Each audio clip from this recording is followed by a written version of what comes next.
Place à présent au magazine du dimanche. Notre invité nous a rejoint en plateau, c'est Stéphane Afro. Il est installé, il est le directeur général de Keidan Group et avec lui, on va parler de l'école des talents. Mais avant, monsieur le directeur général, on va suivre ce petit élément vidéo que nous propose Diarasuba Ami et puis on reviendra pour échanger. L'apprentissage figure en bonne place dans la stratégie nationale d'insertion des jeunes dans le tissu professionnel. Plusieurs actions sont en cours et les acteurs du secteur privé accompagnent les initiatives du gouvernement en vue de soutenir les jeunes et mettre en place un programme de formation qualifiante par l'apprentissage. Le ministère ivoirien de l'enseignement technique, de la formation professionnelle et de l'apprentissage signe une convention avec le groupe Kedan. Ce projet, dénommé École des talents, vise à soutenir les efforts du gouvernement ivoirien en matière de formation et d'insertion professionnelle. Cette formation est destinée d'ailleurs aux jeunes âgés de 18 à 27 ans et est financée à hauteur de 500 millions de francs CFA par le groupe. Les tests de sélection qui se sont déroulés sur 3 jours dans le mois de juin dernier ont offert des opportunités à plusieurs jeunes au nombre de 200. Le reportage de Diarasuba Ami commenté par Franck Quadio. Alors, monsieur Afro est avec nous, directeur général donc de Keidan Group. Dites-nous, le reportage, il était parlant, c'est cela, l'école des talents. Il pose la problématique. Qu'est-ce que c'est la problématique? L'école des talents, c'est une initiative du groupe Keidan, une initiative de formation. Elle permet de recruter chaque année à minima 250 jeunes pour les former au métier du bâtiment, de la construction, et puis peut-être d'autres métiers après. C'est une initiative qui est soutenue par le ministère de l'Enseignement technique et de la formation professionnelle, qui fait que 250 jeunes qui étaient peut-être au chômage vont être formés, vont être intégrés dans nos équipes, et puis demain, vous les rencontrerez comme artisans ou micro-entrepreneurs dans les métiers du bâtiment. D'accord. Après leur formation théorique et pratique, ils vont intégrer d'abord des sous-traitants qui travaillent avec vous, c'est ça? Exactement. D'accord. Et si le contrat du sous-traitant, justement, avec vous arrive à terme, comment ça se fait? Les enfants, les jeunes, quel sera leur sort? Non, M. Diaby, nous avons investi dans leur formation, on les a sélectionnés. Notre intérêt en tant qu'entreprise, c'est de les garder dans notre écosystème. Donc, ils migreront d'un sous-traitant vers un autre sous-traitant parce que leur compétence est nécessaire à notre développement. D'accord. Et ce sont donc 7 corps de métiers, des métiers du bâtiment qui sont concernés? Je confirme.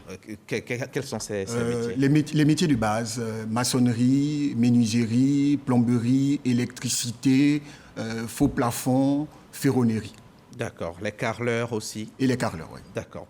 C'est donc une convention que vous avez signée avec le ministère de l'Enseignement technique et de la formation professionnelle. Quel rôle joue exactement chacune des deux parties? Le ministère de l'Enseignement technique et de la formation professionnelle garantit le processus éducatif que nous mettons en place pour ces jeunes. Donc, ils participent à la sélection, ils participent à la formation théorique, ils participent à la formation pratique, et il délivre le diplôme, le certificat de qualification professionnelle. Le CCQ. Le CQP. Et le groupe Keidan finance les opérations et intègre ces jeunes dans son dispositif économique. D'accord. Il bénéficie des jeunes qui bénéficient donc du label Keidan. Qu'est-ce que c'est exactement? Le label Keidan, c'est un label de professionnalisme, une entreprise ivoirienne qui investit ses compétences dans les jeunes, l'avenir pour nous. Est-ce que ces travaux manuels, ces métiers manuels attirent aujourd'hui les jeunes, monsieur le directeur général? Oui, les métiers manuels attirent les jeunes. Vous voyez, dans le dispositif actuel, un quart ont un niveau post-bac, un quart ont le bac, un autre quart est entre le BEPC et le bac. Donc, c'est des métiers qui attirent les jeunes. Est-ce que ce n'est pas par dépit qu'ils y arrivent, par désespoir même, j'ai envie de dire? Non, ce n'est pas par dépit, ce n'est pas par désespoir. Ce qui est le plus difficile pour eux, c'est le regard que les métiers intellectuels portent sur eux. Alors qu'ils sont la quintessence de notre économie, ils sont 80% de notre force de travail. Quelle que soit la compétence que vous avez, M. Diaby, ou celle de votre rédacteur en chef, on ne mènerait pas cette émission sans vos caméramans, sans vos électriciens, sans vos maquilleuses. C'est exactement comme ça dans les métiers du bâtiment. Les architectes, les ingénieurs peuvent concevoir, mais si on n'a pas d'ouvriers spécialisés forts à la tâche, on ne réussira rien. Il n'y en a pas beaucoup qui pensent que c'est des métiers sans valeur véritable, qui pensent que ces métiers de base-là sont dévalorisés. Non, c'est une chimère qu'on a construite dans la conscience de nos jeunes. Notre rôle à nous, c'est de faire en sorte, par des processus efficaces, que dans quelques années, ils comprennent qu'on peut gagner sa vie par des métiers manuels ou comme par des métiers intellectuels. C'est comme ça qu'ils gagneront leur dignité par le travail.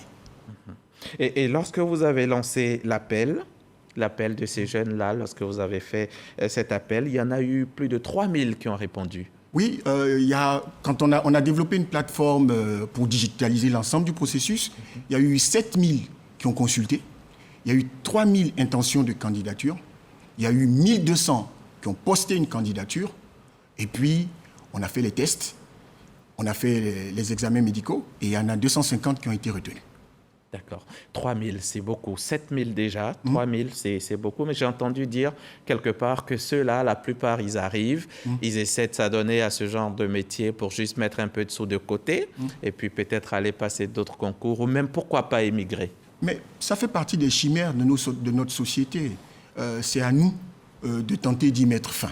On va y mettre fin parce qu'on peut prendre les jeunes, on peut les former, on peut les insérer professionnellement et qu'ils deviennent dignes par le travail. S'ils gagnent de la dignité par le travail, ils resteront. Les 250 bénéficiaires, combien de femmes? 20% de femmes. 20%. C'était les plus motivés.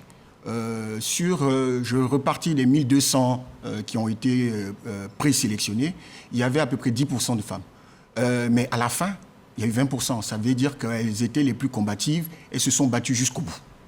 Est-ce qu'elles sont de plus en plus présentes parce que la pénibilité de ces métiers-là n'est plus la même qu'on leur connaissait hier? Oui, de toute façon, les métiers manuels sont moins pénibles au XXIe siècle qu'ils n'étaient au XIXe ou au XXe. On a développé beaucoup de machines pour aider l'homme dans ces travaux-là. Mais je rappelle que dans les métiers manuels, il y a des métiers qui ont un petit sens artistique. Dans le bâtiment, la peinture, le faux plafond, la pose de carrelage demandent un certain niveau de goût et ne demandent pas beaucoup d'efforts manuels. Ce sont ces métiers-là qui intéressent beaucoup les femmes? Pour l'essentiel, elles sont parties du côté de la peinture et du carrelage. Donc, un peu moins difficile. Et le test de sélection, il porte sur quoi, ce test? Il était en 4 étapes. La première étape, ils ont posté leur candidature sur la plateforme. Ensuite, on a analysé les dossiers. Quand les dossiers ont été analysés, il y avait 800 qui étaient éligibles. Et les 800 ont participé à des tests. Et les tests ont permis de sélectionner 300. Les 300 sont passés en l'examen médical. Et l'examen médical a révélé que 250 étaient en capacité de faire les métiers pour lesquels ils se projetaient. Il n'y a pas eu de tests écrits, de tests psychotechniques? Il y a eu des tests écrits, il y a eu des tests psychotechniques et on a vérifié leur motivation et leur projet professionnel. Et justement, j'ai envie de comprendre pourquoi on peut chercher quelqu'un qui sait écrire et lire ou calculer alors qu'il ne s'en va faire de la peinture. Mais, M. Diaby, tous les métiers manuels ont un effort intellectuel. Vous savez, aujourd'hui, si vous voulez être maçon ou vous voulez être peintre, vous devez lire des plans. Vous devez pouvoir lire des notices techniques. Et puis demain, ces jeunes-là vont devenir des entrepreneurs. Ils vont devoir faire des propositions à leurs clients. Ils vont devoir faire des factures à leurs clients quand ils finissent la prestation. Ils vont devoir tenir leur comptabilité. Aujourd'hui, ils vont être chefs d'entreprise. Il n'y a aucun métier qui peut se faire si vous ne lisez pas et si vous n'écrivez pas. Et j'invite nos jeunes qui ont des déficits sur ces niveaux-là à se faire former. D'accord. Et la formation, elle se fait en combien de temps, monsieur le directeur général? 8 mois. 2 mois de formation théorique et puis 6 mois de formation pratique sur nos chantiers écoles. Et pendant tout ce temps-là, ils perçoivent un pécule, une sorte de prime une prime de stage de 60 000. 60 000 francs. 60 000 francs CFA. Et ce projet, il est prévu de durer combien de temps? Il va durer 3 ans. Pendant 3 ans, chaque année, on va faire une nouvelle promotion, à minima de 250 personnes. Et en fonction de l'évolution, peut-être monterons-nous les effectifs. D'accord. Et j'ai cru comprendre que les prochaines promotions peuvent concerner d'autres secteurs. Ce ne sera pas forcément les métiers du BTP comme actuellement. Non, nous allons aller vers des secteurs sur lesquels nous pouvons garantir l'insertion. Donc, c'est les métiers sur lesquels le groupe a une influence. Le bâtiment, les infrastructures et les télécoms.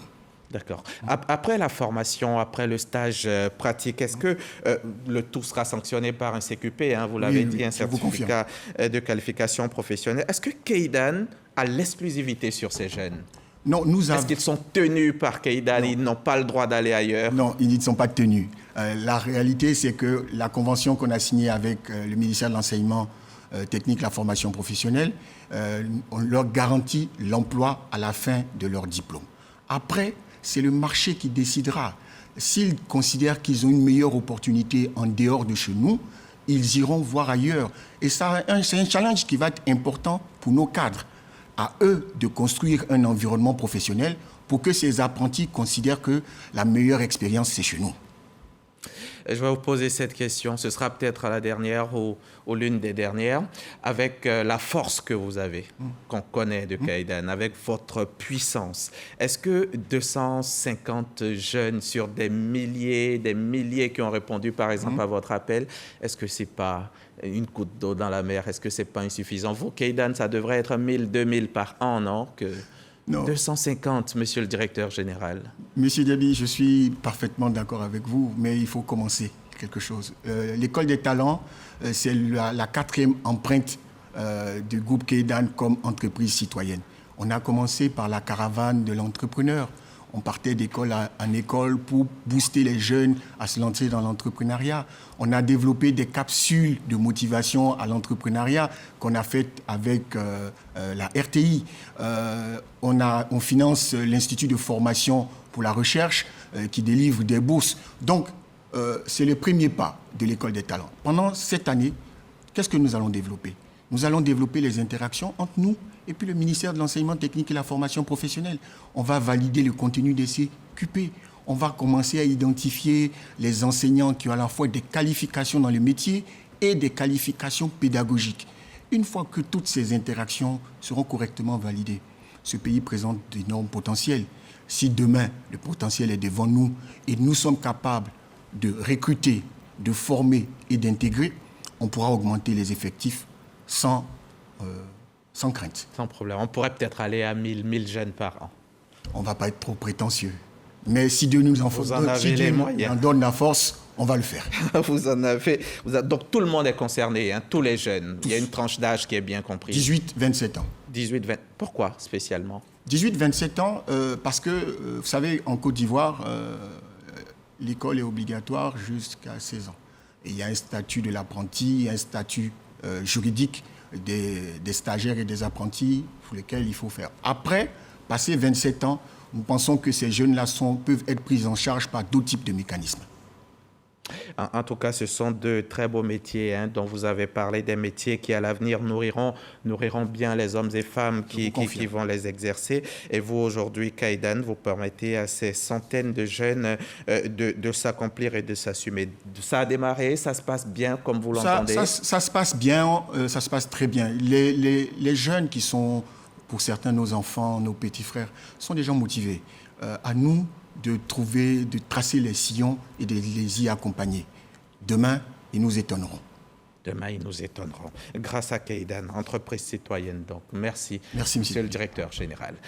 Merci, M. Afro. Stéphane Afro, directeur général de Keidan Group. Merci d'avoir mis en place ce projet de l'école des talents, ce projet porté par votre entreprise qui, je le rappelle, est une des plus grandes dans l'immobilier et la construction. D'aucuns disent même que vous êtes la plus grande.